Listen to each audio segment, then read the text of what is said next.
Right now at 6, a distressing 911 call brings the reality of living on Portland streets into sharp focus. Southwest 1st and Harvey Mills by an orange tent. Someone is starting to give birth. She goes, "I'm scared." I said, "It's okay." Plus, renewed hope for turning Portland into the next Major League Baseball destination. And we always thought how great it would be to have a ballpark on the water. The plan that could turn a long, empty lot into a field of dreams. Then, as harvest picks up, the local grape growers hoping to put their unassuming patch on the wine country map. We might consider this area as one of the best to make Chardonnay in the world. We'll see. Also, from Washington to California, a green streak lights up the night sky and social media.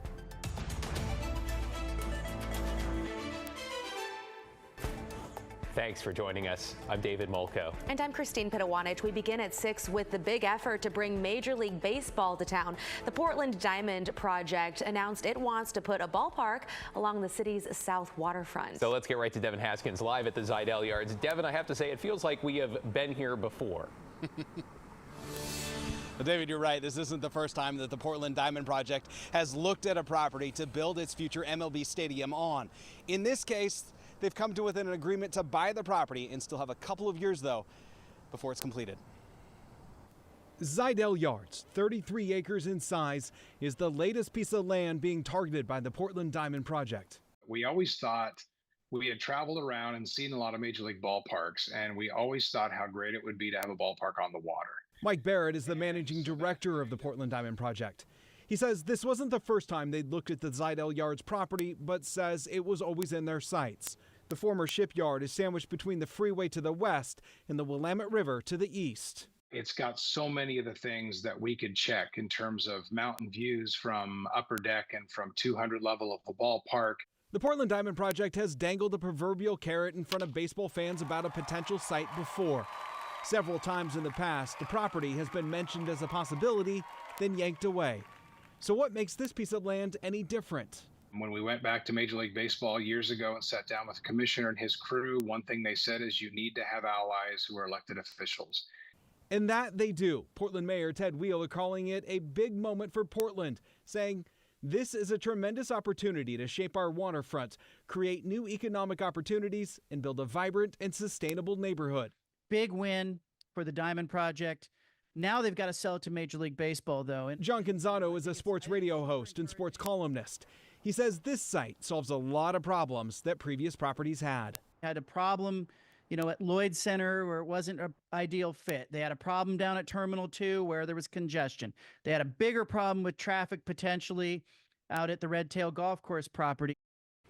The proverbial carrot dangles again. Okay, Devin, what about those other properties? Are any of them still in play here? Yeah, so one of the main properties was earlier this year. It's the Red Tail Golf Course that the city of Portland owns. The two sides had come to an agreement, or Portland Diamond Project had showed interest in buying that property.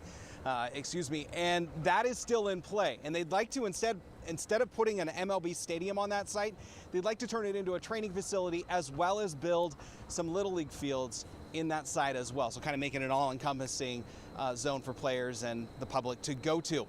Now, as far as this site goes, they say renderings of what that stadium will look like here on the Willamette River should come out in the coming days. David? All right, Devin Haskins with the latest plan for Major League Baseball. Thanks, Kevin. Speaking of baseball, today would have been great weather for a game outside. Gosh, look at this view from our Rose City Skycam. Right now, 91 degrees in Portland on your Tuesday evening. It may officially be fall, but wow, it is feeling a whole lot like summer still. Yeah, though it's not going to last long, is it, Matt? No, it's not, but I tell you what, I can just picture those fly balls carrying in the warm, dry air on a day like today. Be fun to see that happen, right? We made it up to 93 in Portland today, 3 degrees shy of the record of 96 for this date. Nearly had triple digits in Oregon with Roseburg up to 99. Brookings cooled down to 83. That's right, down to 83, because remember yesterday they were 95. And Astoria made the 80-degree club again today, both the Dalles and Pendleton at 94. So it's just a really warm day all across Oregon, but boy, does that ever change tomorrow. Up at Timberline right now, looking south at 6,000 feet at 72 degrees. We won't get that warm in Portland tomorrow. talk about a change. We're going to see our high temperature drop by about 20 to 25 degrees from today. So let's look at the numbers. Staying in the mid 60s throughout the day. I think we'll get up to about 70, but still far cooler than what we experienced today. And then as far as the rainfall goes, not much until about noon. Then it ramps up. Some pretty good rainfall between about 4 and 6 p.m.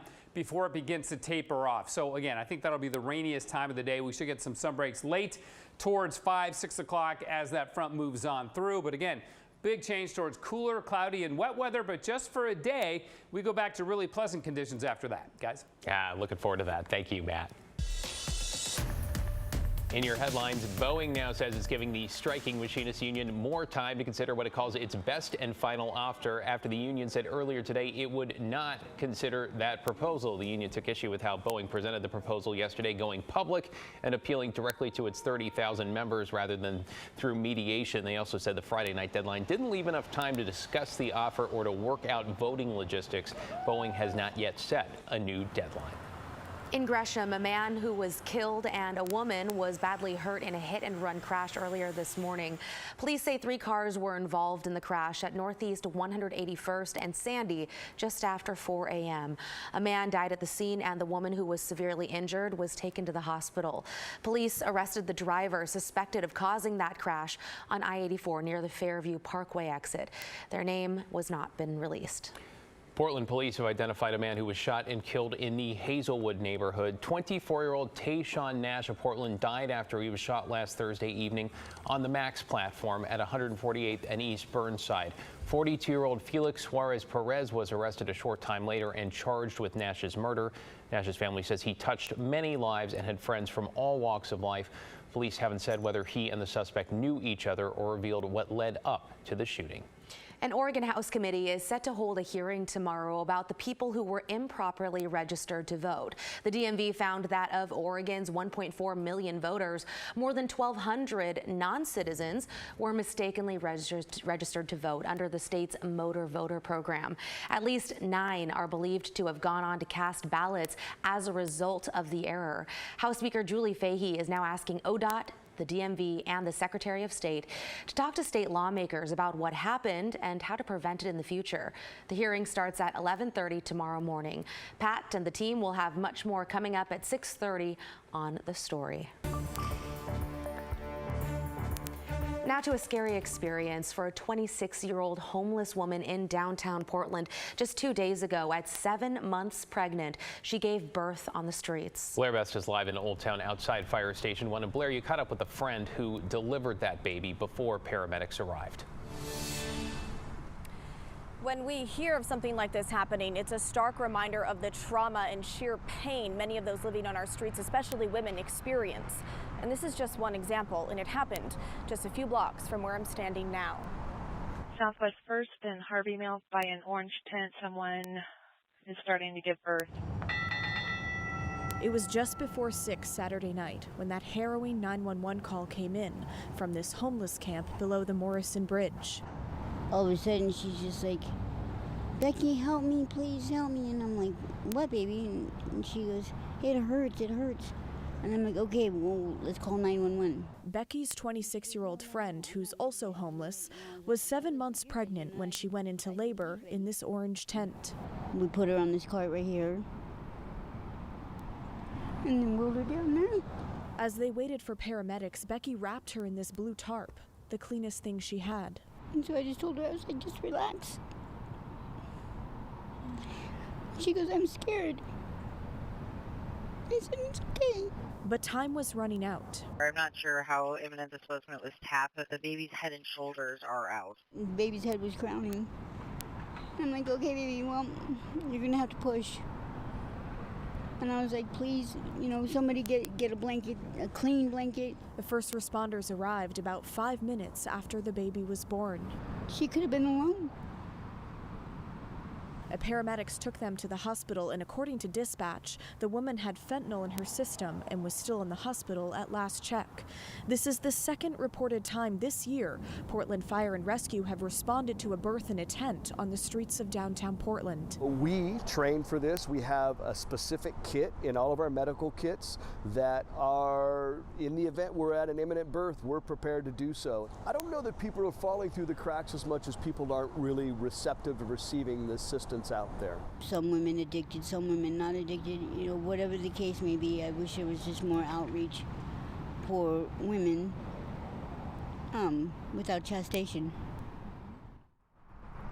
Tonight, no update on the condition of that baby, and Portland Fire and Rescue went back to the camp the next day to offer people their housing and other services. They couldn't find the father, and no one else accepted their offer of help. Back to you. You heard it there. Calls for more outreach and more understanding. Thank you, Blair.